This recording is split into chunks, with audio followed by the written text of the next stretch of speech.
तो आज हम अपना लेक्चर नंबर 5 ज्योग्राफी का स्टार्ट करते हैं सी फ्लोर स्प्रेडिंग थ्योरी से। तो वर्ल्ड वॉर 2 में जर्मनी ने काफ़ी सारे सबमरीन्स को डेवलप करना स्टार्ट करा था। अब जब ये सबमरीन डेवलप हुई तो जो इसको काउंटर करने के लिए वेस्टर्न वर्ल्ड ने सोनार सिस्टम का डेवलपमेंट स्टार्ट करा। ठीक है। अब इस जब वर्ल्ड वॉर 2 एंड हो गया तो इस इक्विपमेंट्स को साइंटिफिक पर्पज़ के लिए यूज़ करा जाने लगा। फॉर एग्जांपल यहाँ पे जियोलॉजिस्ट थे हेनरी हेस करके, वो अटलांटिक ओशन की वॉयज पे निकलते हैं, अटलांटिक ओशन की वॉयज पे निकलते और ओशन फ्लोर को ऑब्जर्व करते हैं। तो वहाँ देखते हैं कि जो ओशन है वो फीचरलेस नहीं, मतलब सिंपल प्लेन नहीं है, बल्कि उसमें काफ़ी सारे फीचर्स पाए गए। For example trenches, sea mounts, ये सब ओशन में पाए गए। उसी के साथ उन्होंने चेक करा कि जो मिड ओशन अटलांटिक ओशन के मिडल में जो है, अटलांटिक ओशन के मिडल में काफ़ी सारे क्रैक्स डेवलप हो चुके हैं। इस तरह काफ़ी सारे क्रैक्स डेवलप है और यहाँ पे एक्टिव कंटिन्यूस एक्टिव वॉल्केनिज्म हो रहा है, कंटिन्यूस एक्टिव वॉल्केनिज्म हो रहा है। अब जब उन्होंने यहाँ के रॉक्स को टेस्ट करा तो देखा कि इनकी रॉक्स की जो जो जितने भी वॉल्केनो इस वॉल्केनो के पास में है, इनकी एज जो है काफ़ी यंग है, और जैसे जैसे हम दूर जाते जाते हैं इनकी एज जो है ओल्ड हो जाते हैं। मतलब ये रॉक्स काफ़ी ओल्ड है is compare to this rocks. ठीक है। लेकिन साथ ही में यहाँ पे देखा कि जो रॉक्स है काफ़ी एक जैसे पार्ट्स पोजीशन में अलाइनमेंट है। फॉर एग्जांपल ये रॉक्स एक ही एज में बने हुए हैं, ये रॉक्स की जो एज जो है सेम है। इससे ये पता चलता है कि ये रॉक्स जो है एक ही टाइम पे फॉर्मेशन हुआ है। लेकिन इन रॉक्स की जो फॉर्मेशन है और जो एज है वो 200 मिलियन ईयर्स से ज़्यादा नहीं है, 200 मिलियन ईयर्स से ज़्यादा नहीं है। जबकि हम कॉन्टिनेंटल क्रस्ट की बात करें तो कॉन्टिनेंटल क्रस्ट में एज आती है 3200 मिलियन ईयर्स, मतलब काफ़ी ज़्यादा है। मतलब ओशन जो है काफ़ी न्यूली फॉर्म्ड, ओशन के जो जितने भी सेडिमेंट्स है और रॉक्स है वो काफ़ी ज़्यादा न्यूली फॉर्म्ड है। इसी से उन्होंने कहा कि जो ओशन है वो स्प्रेड हो रहा है, मतलब इनकी जो अमेरिका, यूरोप और साउथ अफ्रीका है, इनके जो ओशन है वो कॉन्टिनेंट से वो दूर जा रहे हैं। यहाँ पे एक बात ध्यान रखने की, यहाँ पे कॉन्टिनेंटल प्लेट्स का ड्रिफ्ट होना अभी बताया नहीं गया है। यहाँ पे सिर्फ इतना बोला जा रहा है कि जो कॉन्टिनेंट्स है जो जो ये प्लेट्स, सॉरी जो प्लेट्स भी नहीं, जो ये अफ्रीका अमेरिका कॉन्टिनेंट से वो एक दूसरे दूर जा रहे हैं, मतलब स्प्रेड हो रहे हैं। उसी के साथ यहाँ पे जो रॉक्स की मैग्नेटिक फील्ड, मैग्नेटिक अलाइनमेंट, मतलब कि जो ये वॉल्केनो के पास में जितने भी रॉक्स हैं उनकी मैग्नेटिक अलाइनमेंट सेम है, मतलब एक डायरेक्शन में है।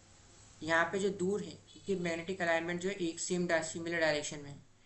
इससे ये मालूम होता है कि ये रॉक जो है एक ही टाइम पे बने होंगे। अब रॉक की जो मैग्नेटिक अलाइनमेंट है वो डिपेंड करती है कि अर्थ के मैग्नेटिक फील्ड पे। मतलब जब अभी रॉक्स जब यहाँ पे बना है तो काफ़ी लिक्विड फॉर्म में है। अब जब लिक्विड फॉर्म में है तो काफ़ी जल्दी जो है मैग्नेटिक फील्ड के अलाइनमेंट में इजीली आ सकता है, इजीली अपनी डायरेक्शन चेंज कर सकता है लिक्विड फॉर्म में। इसीलिए, और इसी के साथ पैलियोमैग्नेटिज्म, मतलब कि किसी भी रॉक की एज पता करना, किसी भी रॉक की एज पता करना उसके मैग्नेटिक अलाइनमेंट के थ्रू, उसको बोलते हैं पैलियोमैग्नेटिज्म। अब यही सब जो है सी फ्लोर स्प्रेडिंग थ्योरी में बताया गया, लेकिन इसमें काफ़ी सारी लिमिटेशंस थी। फॉर एग्जांपल यहाँ पे कॉन्टिनेंटल ड्रिफ्ट के बारे में कुछ एक्सप्लेन नहीं करा गया, यहाँ पे लिथोस्फीयर के बारे में कोई बात ही नहीं करी गई, और ओशन में जो जितने फीचर्स है यहाँ पे ये तो बताया कि वॉल्केनो के कारण जो ये मिड ओशनिक रीजेस क्रिएट हुई है, लेकिन बाकी सबका क्या, for example trenches, sea mount, ये सबको तो एक्सप्लेन ही नहीं करा इन्होंने। तो ये सारी जो है limitations sea floor spreading theory में दी गई थी। इसके बाद हमने सिमिलर देखा, यहाँ पे मिड ओशनिक रिज है, ओल्डर रॉक्स वोल्केनो के पास में जो यंगर रॉक्स है। अब हम देखते हैं मिड ओशनिक रिजेस को। तो ये जो रेड लाइंस दिख रही है ये मिड ओशनिक रिजेस हैं। अब जैसे जैसे हम मिड ओशनिक रिज के दूर जाएंगे रॉक्स की एज जो है बढ़ती जाएगी, लेकिन जब यहाँ पे हम सेंटर में देखते हैं, इस पर्पल एरिया में जो ओशन पाया जाता है अफ्रीका और यूरोप के बीच में, तो यहाँ पे जो रॉक्स की एज है वो 200 से ज़्यादा है, क्योंकि यहाँ पे कोई एक्टिव वॉल्केनो नहीं है। ठीक है। हम उसी के बाद हम आते हैं प्लेट टेक्टोनिक थ्योरी पे। तो प्लेट टेक्टोनिक थ्योरी में फर्स्ट टाइम जो है कॉम्प्रिहेंसिवली बताया गया था किस तरह जो है रॉक फॉर्म, कॉम्प्रिहेंसिवली बताया गया था किस तरह जो है प्लेट्स जो है प्लेट मूवमेंट होता है, प्लेट का मूवमेंट होता है, प्लेट का मूवमेंट होता है। ओके। तो इसमें बताया जितनी भी कॉन्टिनेंटल ड्रिफ्ट थ्योरी हैं, कन्वेक्शन करंट थ्योरी है और सी फ्लोर स्प्रेडिंग थ्योरी है, इन्हीं को कंबाइन करके ये सब थ्योरी दी गई थी। अब फॉर एग्जांपल हम यहाँ पे लेते हैं हमारा क्रस्ट। तो यहाँ पे क्या करा, सबसे पहले लिथोस्फीयर को प्लेट्स में डिवाइड कर दिया गया। अब इन प्लेट्स की बाउंड्री जो है मिड ओशनिक रीज को बनाया गया, मतलब कि ये जो मिड ओशनिक रीजेस है ये प्लेट्स की बाउंड्रीज, ठीक है। हर एक प्लेट को नाम दिया गया। For example north American plate, Eurasian plate, ये सारी प्लेट्स को नाम दिया गया। अब प्लेट की मूवमेंट कैसे हो रही है, तो उसकी वजह है कन्वेक्शन करंट। जब भी मैग्मा, हमारा ये मेंटल है और यहाँ कोर है, जब भी कोर से मैग्मा निकल के मेंटल में आता है तो कन्वेक्शन करंट स्टार्ट होती है अब यहाँ से।